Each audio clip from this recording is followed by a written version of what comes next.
Time check. अहिले दिउँसोको 3 बजेको छ।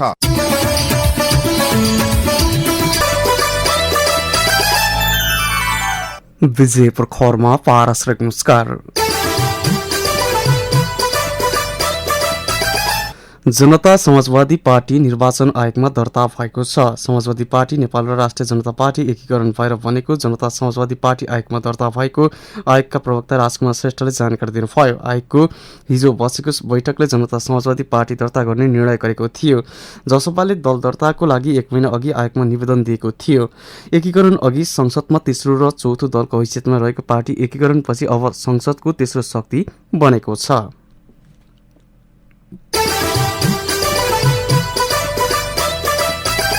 सिन्धुपाल्चोकको 12 विषय नगरपालिका 5 गातीको जम्बुमा भुटेकोसी नदी र एल्मो खोलाको बाढी पस्दा बगाएर 2 जनाको मृत्यु भएको छ भने 9 जना बेपत्ता भएका छन्।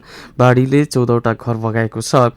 बाढीले बगाएका जम्बुका 20 वर्षीय निकेश बस्नेत र उनकी 3 वर्षीय छोरीको शव फेला परेको इलाका प्रहरी निरीक्षक नवराज नेपालीले जानकारी दिनुभएको छ। बेपत्ता 9 जनाको प्रहरी सेना र स्थानीयले खोजी गरेका छन्। अरनीको राजमार्गको ड्याम जुरे साँधी खोल्सा जलेटार ब्यारेकमुनि भाग 12 विषय इलाका प्रहरी कार्यालय चौकी छेउ खादगलदेखि जम्बु बजारसम्मको वरिपरिको सडक र पुल सबै खोलाले बगाएपछि त्यहाँको जनजीवन अस्तव्यस्त बनेको छ।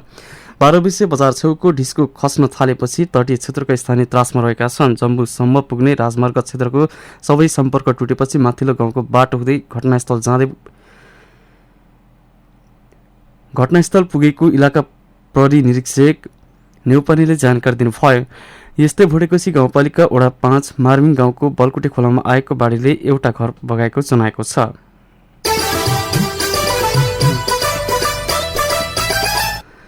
नेकपाको नेतृत्व रहेको 1 नम्बर प्रदेश सरकारले मंगलबारे अस्पतालको नाम परिवर्तन नै गरेर लगे मदन भण्डारी स्मृति प्रतिष्ठानमा डोजर चलाउने नेपाली कांग्रेसका जिल्ला सभापति डिकबहादुर लिम्बुले चेतावनी दिनुभएको छ।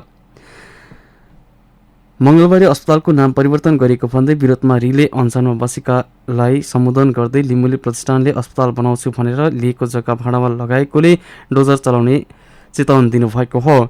सम्बोधनका क्रममा लिम्बुले भन्नुभयो 2059 सालमा मंगलबारे चोकदेखि दक्षिणपट्टि रहेको बीपी प्रतिष्ठानको जग्गामा मदन भण्डारी स्मृति प्रतिष्ठानले अस्पताल बनाउने प्रस्ताव अघि सारेपछि स्थानीयले सो जग्गा प्रतिष्ठानलाई अस्पताल निर्माणका लागि दिएका थिए। तर अहिले सुन्नमा आयो सो जग्गा पनि प्रतिष्ठानले भाडामा लगाएको छ। यदि त्यस्तो पाइएमा हामी प्रतिष्ठानको दिवालमा डोजर चलाउँछौं। साथै लिम्बुले सो जग्गा नेपाली जनताको साझा सम्पत्ति भएका कारण सार्वजनिक जमिनलाई पार्टीकरण गर्न नहुने तर्क पनि अघि सार्नु भएको छ। प्रदेश 1 सरकारले आफ्नो नीति तथा कार्यक्रममा नाम परिवर्तन गरी मदन भण्डारी अस्पताल तथा ट्रमा सेन्टर बनाउने घोषणा गरेपछि स्थानीयहरूले सो निर्णय फिर्ता लिन दबाब दिँदै निरन्तर आन्दोलन गर्दै आएका छन्।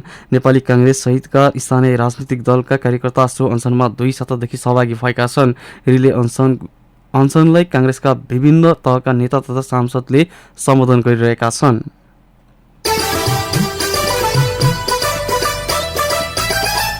भारतीय कम्पनी सतलजले निर्माण गरिरहेको 900 मेगावाट क्षमताको अरुण तेस्रो जलविद्युत आयोजनामा काम गर्ने स्थानीय ठेकेदारलाई काम गरे बापतको रकम भुक्तानी दिएको छैन। सतलजले अरुण तेस्रो आयोजनाको पावर हाउस निर्माण जिम्मा पटेल इन्जिनियरिङ कम्पनी र ड्याम साइटको जिम्मा जयप्रकाश एसोसिएटलाई दिएको छ। यी कम्पनीले स्थानीय निर्माण व्यवसायलाई पेटी ठेक्का दिएका छन्। संघसभाको मकलु गाउँपालिकामा ड्याम साइट र चिचिला गाउँपालिकामा विद्युत गृहको निर्माण धमाधम भइरहेको छ। तर आयोजनाको पेटी ठेक्का लिएका अधिकांश स्थानीय ठेकेदारले समयमा भुक्तानी नपाउँदा मारमा परेको गुनासो गरेका छन्। अरुण तेस्रो आयोजना भारतीय सतलज कम्पनीले निर्माण गरिरहेको छ। अरुण तेस्रो आयोजनाका 2 कम्पनीहरूले पेटी ठेक्कामा स्थानीय ठेकेदार मार्फत पूर्वाधार निर्माण अघि बढाएको छ। तर समयमै रकम भुक्तानी नदिँदा नेपाली ठेकेदारहरू मारमा परेका हुन्। हालसम्म आयोजना निर्माणको 30% काम सकिएको छ। गत असारमै सडकको कजवे निर्माण सके पनि हालसम्म पनि सम्झौता अनुसारको रकम पाउन नसकेको रौता कन्स्ट्रक्सन प्रणालीका प्रतिनिधि भीम थापाले जानकारी दिनुभयो। रौताले 14वटा कजवे सहित सडक मर्मतको काम 1 वर्ष पहिले नै सम्पन्न गरेको थियो। तर 9वटा कजवे निर्माण गरेको रकम हालसम्म जिम्मा पटेल इन्जिनियरिङ कम्पनीले भुक्तानी नगरेको थापाको भनाइ छ। पटेल कम्पनीले रौतालाई 2 करोड रुपैयाँ भन्दा बढी रकम भुक्तानी गर्न बाँकी रहेको उहाँले जानकारी दिनुभयो। काम सम्पन्न भएको 1 वर्ष पुरा हुँदा पनि कार्य मूल्याङ्कन समेत गरेको थापाले गुनासो गर्नुभएको छ। रौताले मकलु गाउँपालिकाको आम्राङदेखि अडिट 2 सोलाखानीसम्मको सडक खण्डमा कजवे र वाल निर्माणको जिम्मा लिएको थियो। रौता कम्पनीले स्थानीय निर्माण व्यवसायी निमा लामा, इन्द्र कटवाल, दुर्गा पराजुली, धनकुमार राई, नवराज थापा लगायतलाई ठूलो रकम भुक्तानी दिन बाँकी रहेको छ।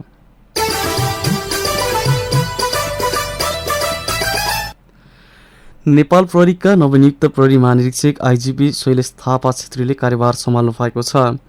आइजिपीको कार्यभार सम्हाल्नु अघि उहाँलाई गृह सचिव महेश्वर नेउपानेले दर्जानी चिन्ह प्रदान गर्नुभएको थियो। यसअघिका प्रहरी महानिरीक्षक ठाकुर प्रसाद गेवालीले 30 वर्ष उमेर हदका कारण हिजोदेखि अवकाश पाउने भएपछि सरकारले छेत्रीलाई प्रहरी महानिरीक्षकमा बढुवा गर्ने निर्णय गरेको थियो। आज कार्यभार सम्हाल्दै आइजिपी छेत्रीले वर्दीमा दाग लगाउने प्रहरीमाथि निर्मम कारबाही हुने चेतावनी दिनुभएको छ। उहाँले आफ्नो स्वभाव नम्र भएको खुलाउँदै त्यसलाई कमजोरी नठान्न पनि सुझाउनु भएको छ।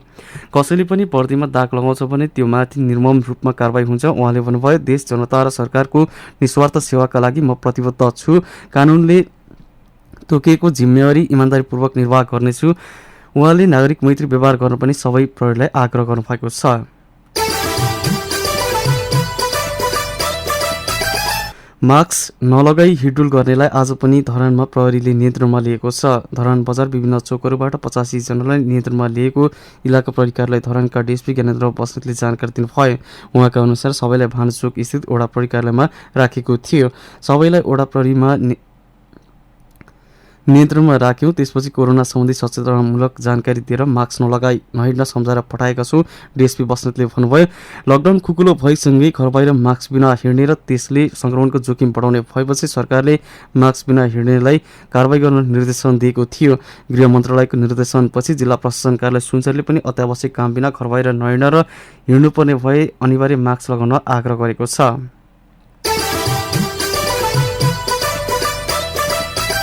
धनकुटाको महालक्ष्मी नगरपालिकामा वनझाँक्री पार्क निर्माण गरिएको छ। महालक्ष्मी नगरपालिका 6 र 7 को सीमानामा पर्ने गढीमा डाँडै डाँडा वनझाँक्री पार्क निर्माण गरिएको हो। प्रदेश सरकार अन्तर्गत शहरी विकास तथा भवन निर्माण कार्यालय धनकुटाको लगानीमा पार्क निर्माण गरिएको हो।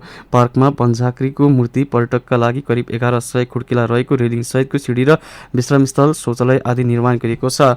पार्क निर्माण 2076 साउन 19 गते सुरु भएको र आगामी माघ 19 गते सम्पन्न हुने सम्झौता भए पनि सम्झौताको अवधिको 7 महिना अघि नै निर्माण सम्पन्न भएको पार्क निर्माणको ठेक्का पाएको वाइपिआर निर्माण सेवाका सञ्चालक महेन्द्र निरौलाले जानकारी दिनुभयो। यस क्षेत्रबाट अरुण नदी आसपासका फाटिला क्षेत्र, विश्वकै होचो अरुण उपत्यका मौसम खुलेको समयमा मकालु लगायत विभिन्न हिम श्रृङ्खला देख्न सकिन्छ। महालक्ष्मी नगरपालिकाले यो पार्कसँगै अन्य पार्क पनि निर्माण गरिरहेको जनाएको छ। पार्क निर्माणसँगै आन्तरिक तथा बाह्य पर्यटकलाई आकर्षित गरी स्थानीय सम्पदा स्थल एवं सांस्कृतिक गतिविधिलाई समेत प्रचार गर्ने लक्ष्य राखेको महालक्ष्मी नगरपालिकाका प्रमुख परशुराम नेपालले बताउनुभयो। पार्क निर्माणमा भ्याट बाहेक 2,83,79,655 रुपियाँ लगानी रहेको बताइएको छ। प्रदेश सरकारको लगानीमा महालक्ष्मी नगरपालिकामा बनेको वनझाँक्री पार्क तोकिएको समयभन्दा 7 महिना अघि सके पनि प्रदेश र स्थानीय तहको विवादका कारण उद्घाटन हुन सकेको छैन।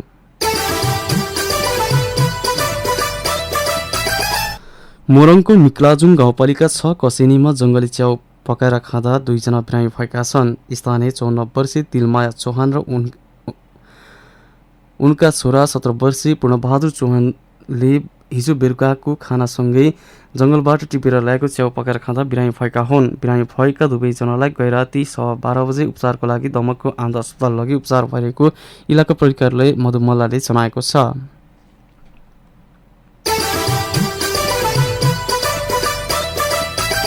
सुनको भाउले आज नयाँ रेकर्ड बनाएको छ। सुन आज एकै दिन तोलामा 900 रुपियाँ बढेर अहिलेसम्मकै धेरै तोलाको 92,400 रुपियाँ निर्धारण गरेको नेपाल सुनचाँदी व्यवसाय महासङ्घले जनाएको छ। सुन हिजो तोलामा 600 रुपियाँ बढेर तोलाको 91,500 रुपियाँ तोकिएको थियो। यसअघि गएको असार 17 गते सुन तोलाको 91,700 रुपियाँ पुगेको थियो।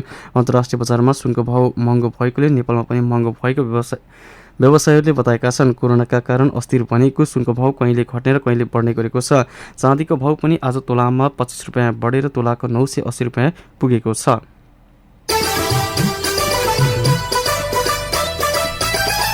काठमाडौँबाट सोलुखुम्बु जाँदै गरेको आइचर ओखलढुङ्गाको सिद्धिचरण नगरपालिका वडा नम्बर 8 सेतीदेवी मन्दिर नजिकै दुर्घटना हुँदा चालकको घटनास्थलमै मृत्यु भएको छ। बा 3 ख 96 नम्बरको आइचर आज बिहान 4:30 जाँदा दुर्घटना हुँदा 24 वर्षीय नवराज कार्कीको मृत्यु भएको जिल्ला कार्यालयका प्रहरी निरीक्षक मिलन बस्नेतले जानकारी दिनुभयो। सोलु करिडोर आयोजनाको सामान लिएर फर्कदै गरेको आइचर सडकभन्दा 100 मिटर तल खसेर दुर्घटना भएको प्रहरीको भनाइ छ।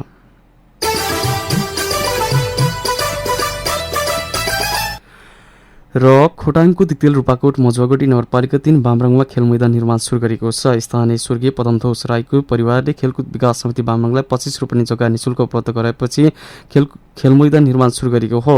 आर्थिक वर्ष 2076-77 वडा कार्यालयबाट 4,50,000 विनियोजन भएपछि बहुउद्देश्यीय खेल मैदान निर्माण सुरु गरेको हो। खेलकुदको व्यावसायिक विकासमा टेवा पुर्याउने लक्ष्यका साथ स्थानीयको सहकार्यमा बहुउद्देश्यीय खेल मैदान निर्माण सुरु गरेको बामरङ युवा क्लबका अध्यक्ष कीर्तमान राईले जानकारी दिनुभएको छ।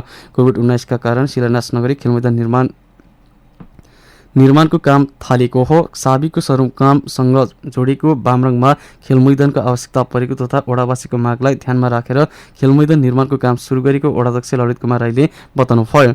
पछिल्लो समय वडामा खेल मैदान निर्माण गर्ने होड चलिरहेको बेला बामरङमा पनि खेल मैदान निर्माणको काम सुरु गरेको हो। खेल मैदान निर्माणको काम सकेपछि दिक्तेल रूपाकोट मजुवागढी नगरपालिका लगायत जिल्लाका विभिन्न खेलकुद गतिविधि सञ्चालनका लागि सहज हुने दाबी गरेको छ। हस्त विजयपुर खबर सकिन्छ। म पारस बिदा हुन्छु। नमस्कार।